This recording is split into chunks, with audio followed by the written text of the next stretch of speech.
5 ayat 8 sampai 10. Akan tetapi Allah menunjukkan kasih-Nya kepada kita oleh karena Kristus telah mati untuk kita ketika kita masih berdosa. Lebih-lebih karena kita sekarang telah dibenarkan oleh darah-Nya, kita pasti akan diselamatkan dari murka Allah. Sebab jikalau kita ketika masih seteru diperdamaikan dengan Allah oleh kematian anaknya, lebih-lebih kita yang sekarang telah diperdamaikan pasti akan diselamatkan oleh hidupnya. Tema bagi kita saat ini adalah kematian Kristus bagi orang berdosa. Shalom. Shalom. Ya, di tahun yang baru ini pasti banyak dari kita yang menjumpai banyak khotbah-khotbah Natal hingga saat ini, yaitu khotbah tentang kelahirannya Sang Juru Selamat ke dalam dunia ini. Tapi hari ini saya membahas tema kematian Kristus bagi orang berdosa. Memang kelahiran Kristus memang ada kaitannya dengan kematiannya di atas kayu salib.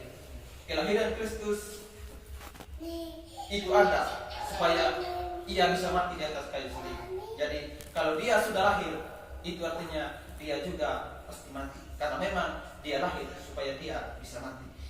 Nah, saudara-saudara semua orang adalah orang yang berdosa kecuali Yesus. Dan semua orang yang berdosa ini pasti dihukum oleh Allah. Dan tidak ada satu orang pun dari orang yang berdosa yang akan lolos dari hukuman Allah. Dan tidak bisa menyelamatkan dirinya melalui cara apapun. Karena itu Allah berinisiatif untuk menyelamatkan orang berdosa. Dan ia menurunkan atau mengutus anaknya yang tunggal, yaitu Yesus Kristus, ke dalam dunia ini untuk mati bagi orang berdosa. Jadi apa saja dampak dari kematian Kristus bagi orang berdosa? Poin yang pertama yang akan kita pelajari saat ini adalah kematian Kristus bagi orang berdosa sebagai pengganti dan bukti kasih Allah. Ayatnya yang ke-8, Roma 5 ayat 8. Akan tetapi Allah menunjukkan kasih-Nya kepada kita oleh karena Kristus telah mati untuk kita ketika kita masih berdosa. Saudara-saudara sekalian, Allah itu memiliki beberapa sifat. Dan salah satu sifat Allah adalah adil. Allah yang adil pasti menghukum orang berdosa. Dan Allah yang adil tidak mungkin membebaskan orang berdosa begitu saja. Itu bisa terlihat dari nafsu kita tadi, dari Nahum 1 ayat 3. Allah itu panjang sabar, besar kuasanya, tapi tidak sekali-kali Dia membebaskan orang yang bersalah. Jadi Allah yang adil pasti menghukum orang berdosa. Tapi Allah bukan hanya Allah yang adil, tapi Allah juga adalah Allah yang kasih, yang juga menghendaki bahwa manusia berdosa harus diselamatkan. Nah, saudara-saudara, antara keadilan Allah dan kasih Allah sepertinya ada pertentangan, di mana di satu sisi Allah itu adil dan ingin menghukum orang berdosa, tapi di sisi lain Allah juga kasih dan tidak menghendaki orang berdosa itu dihukum. Bagaimana supaya kasih Allah dan keadilan Allah bisa berjalan atau terlaksana?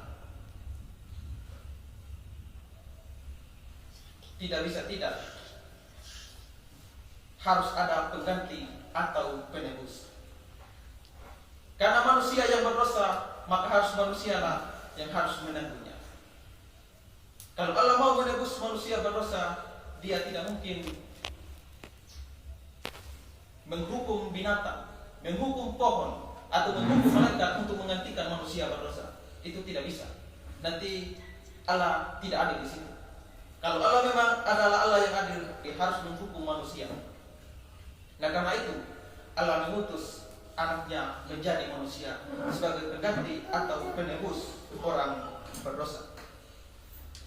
Nah, tindakan Allah melalui Kristus yang mau menggantikan posisi dan menebus orang berdosa menunjukkan bahwa Allah mengasihi umat pilihannya.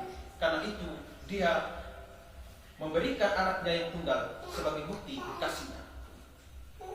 Berita anugerah kita Yohanes 3 ayat 16. Karena begitu besar kasih Allah akan dunia ini, sehingga ia telah memurniakan anaknya yang tunggal, supaya setiap orang yang percaya kepadanya tidak binasa, melainkan beroleh hidup yang kekal. Jadi kasih Allah dibuktikan dengan dikaruniakan anaknya yang tunggal. Dan jika Kristus sebagai pengganti orang berdosa, dia harus memikul dan menanggung semua yang seharusnya kita alami. Karena itu, ia harus mengalami penderitaan yang begitu hebat sampai ia harus mati di atas kayu salib untuk memikul semua yang seharusnya kita pikul. Dan ini terlihat dari Yesaya 53 ayat 4 sampai 6. Bagaimana Kristus sebagai pengganti kita. Tetapi sesungguhnya penyakit kita lah yang ditanggungnya dan kesengsaraan kita yang dipikulnya. Padahal kita mengira dia kena tulah, dipukul dan ditindas Allah.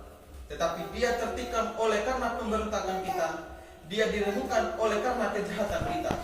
Ganjaran yang mendatangkan keselamatan bagi kita ditimpakan kepadanya, dan oleh bilur-bilurnya kita menjadi sembuh. Kita sekalian sesat seperti domba, masing-masing kita mengambil jalannya sendiri. Tetapi Tuhan telah menimpakan kepadanya kejahatan kita sekalian. Di sini terlihat bagaimana Kristus sebagai pengganti kita. Di ayat 4 dikatakan penyakit kita lah yang ditanggungnya dan kesengsaraan kita yang dipikulnya. Di ayat kelima, dia tertikam oleh karena pemberontakan kita, dia diremukkan oleh karena kejahatan kita. Ayat 6, Tuhan telah menimpakan kepadanya kejahatan kita sekalian. Jadi saudara-saudara, puncak dari semua yang Kristus tanggung bagi orang berdosa adalah ketika dia di atas kayu salib. Di atas kayu salib dia mengatakan tetelestai, artinya sudah selesai, sudah genap, atau sudah lunas.